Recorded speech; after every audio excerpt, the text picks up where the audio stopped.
শিবশ্যামা মায়ের ভক্তরা আজকের কিন্তু শুক্রবার, তোমরা বুঝতেই পারছো। এই দেখো কত জামা কাপড় নিয়ে সন্ধেবেলা চলে এলাম। কেন সারাদিন আমি তো টাইম পেয়ে উঠি না। এটা প্রত্যেক দিন আমাকে এরকম জামা প্যান্ট কাচতে হয়, কখনো 2 গামলা, কখনো 3 গামলা, কখনো 1 গামলা, কখনো অন্তত 1 বালতি কাচতেই হবে। আমি প্রত্যেক দিনের শাড়ি প্রত্যেক দিনই কাচাকাচি করি। যেদিন সাবান দিয়ে কাচতে টাইম পাই না সেদিন কিন্তু আমি জল দিয়ে এমনি অন্তত পানি কাজ করে দিই। শুধু আমার কেন, আমার ছেলে মেয়ে সবার জামা প্যান্টগুলো আমি কাচি। এই যে কাচছি একটা করে কেচে কেচে রাখছি, দেখতেই পাচ্ছ। কলের সামনে বসে আছি। আর এইখানে কিন্তু ভক্তরা যারা আসেন প্রত্যেক মায়ের মন্দিরে আসেন, যে ভক্তগুলো বহু দূর দূরান্ত থেকে, এইখানেই কিন্তু ওনারা দেখো, আমি সব কিছু সত্যি কথা খুলে বলতে ভালোবাসি। আমার এই নিজের ঘরের মধ্যেই পায়খানা বাথরুম। এই যে তোমরা দেখতেই পাচ্ছ, এখানে যাদের টয়লেট, মন্দিরে আসলে তো এতক্ষণ থাকে, টয়লেট তো পাবেই সবার, তো এইখানটাই কিন্তু করে। আমি নিজের হাতে সারা বছর পরিষ্কার করি, ঠিক আছে। আমি বাথরুমটা সব পরিষ্কার করি। তো এখানে কিন্তু আবার এটা পরিষ্কার করে সাবান টাবান দিয়ে ঘষে ঘাসে এখানে কিন্তু আমি আবার কাপড়গুলো কাচ্ছি। হ্যাঁ, এই দেখো মায়ের, আমার বাবার আর আমার নামাবলী, এইগুলো দুটো ভক্ত আমাকে দিয়েছিল, এই দুটোই নামাবলী পড়েছে আমাদের, এটাই ব্যবহার করি। আর এগুলো আমার বাবা মা, এই যে আমার বাবা দিয়েছেন, যেহেতু আমার বাবা অষ্টম প্রহর করেন আমার বাবা। এই যে এগুলো আমার বাবা শাড়ি টাড়িগুলো দিয়েছেন। আর এই শাড়িগুলো তো পুড়ে গেছে। মা এত ধুনো খান মা তো বেশিক্ষণ থাকেন না, যেটুকু থাকেন ধুনো খান, আশীর্বাদ দেন ভক্তদের, তাতেই কাজ হয়ে যায়। এই যে দেখতেই পাচ্ছ সব শাড়ি, ধুতি। এইটা একটা পুলিশ মা দিয়েছিল, এই শাড়িটা দেখতে পাচ্ছ। এই শাড়িটাও আমি পরেছি, অন্ধকার, লাইট বেশ আলো নেই, ছোট আলো। এই যে এগুলো সব ধুতি, এগুলো সব আজকে নিয়ে এসেছি, কাচবো।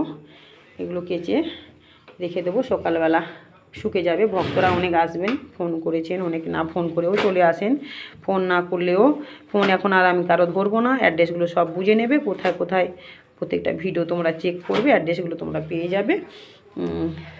অ্যাড্রেস খুঁজে খুঁজে শিবশ্যামা মায়ের মন্দিরে সবাই চলে আসবে। শিবশ্যামা মা খুবই জাগ্রত, জীবন্ত, সবাই বুঝতে পেরেছো তো।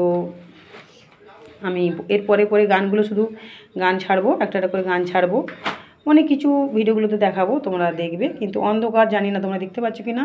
কাপড় কাচার পর কাপড়গুলো শুকোতে দেবো, আর দড়ি টাঙাতে হবে। তারপরে এই যে বাসন থালা অনেক আছে, সারাদিন খেটে মরছি। বলে না, প্রত্যেকের জীবনে সুখ দুঃখ নিয়ে আমাদের জীবন, তা সবসময় সুখ খুঁজলে হবে না, সুখ দুঃখ নিয়েই জীবন, ঠিক আছে। খেটে খাও, ভগবান বলেছে কষ্ট করো কেষ্ট পাবে। তো আমি সারা জীবন এইভাবেই কষ্ট করি, কোনো দিন ফলের আশা করি না।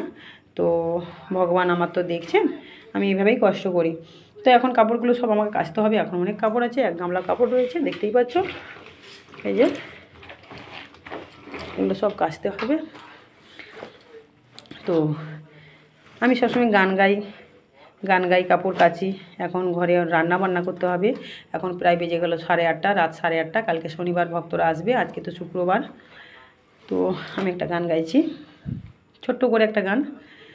আমি বড়ই দুঃখী মা, আমায় পার করো না, আমার ভাঙা তরি আর যে মাগো বাইতে পারি না, আমি বাইতে পারি না। ও গো তারা মা, আমায় পার করো না, ও গো তারা মা, আমায় পার করো না। আমি বড়ই দুঃখী মা, আমায় পার করো না, আমার ভাঙা তরি আর যে মাগো বাইতে পারি না, আমি বাইতে পারি না। ও গো তারা মা, আমায় পার করো না, ও গো তারা মা, আমায় পার করো না। কি যে কষ্টে আমার দিন যে কাটে, ও গো তারা মা, বলবো কারে মনের ব্যথা, কেউ তো বোঝে না। তাই ডাকি মামা বলে, ওমার ক্ষমা করো না, আমার ভাঙা তরি আর যে মাগো বাইতে পারি না, আমি বাইতে পারি না। ও গো তারা মা, শিব সে মামা, ও গো তারা মা, ও গো শিব সে মামা। পাঁচার মতো বেঁচে লাভ কি তারা মা বলো, এই নিঠুর যন্ত্রণা থেকে মা মরণই ভালো।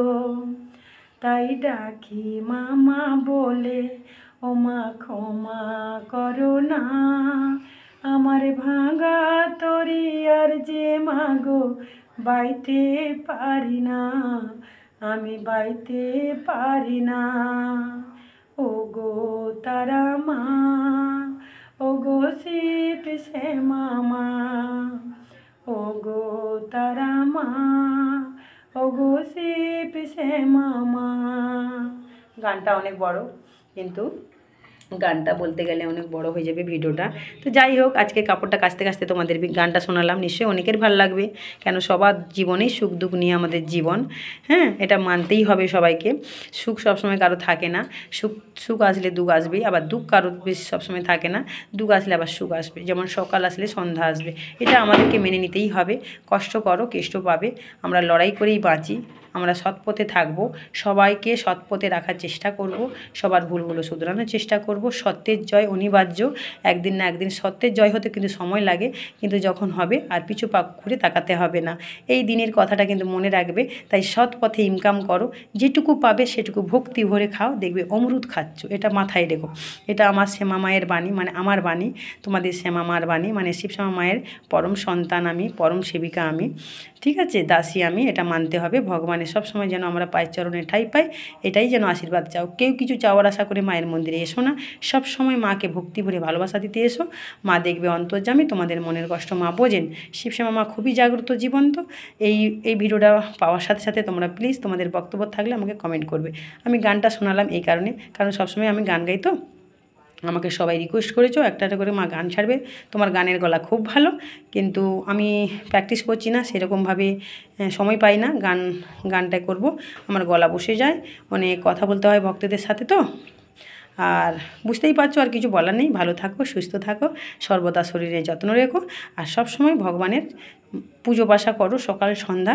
শিবশ্যামা মাকে এই ভিডিওতে আমি দেখাতে পারলাম না, এখন আমি উপরে যাব না, এখান থেকেই শেষ করলাম ভিডিওটা। প্লিজ তোমরা দেখো সম্পূর্ণ, তাহলে অনেক বোঝার বিষয় আছে, বুঝতে পারবে।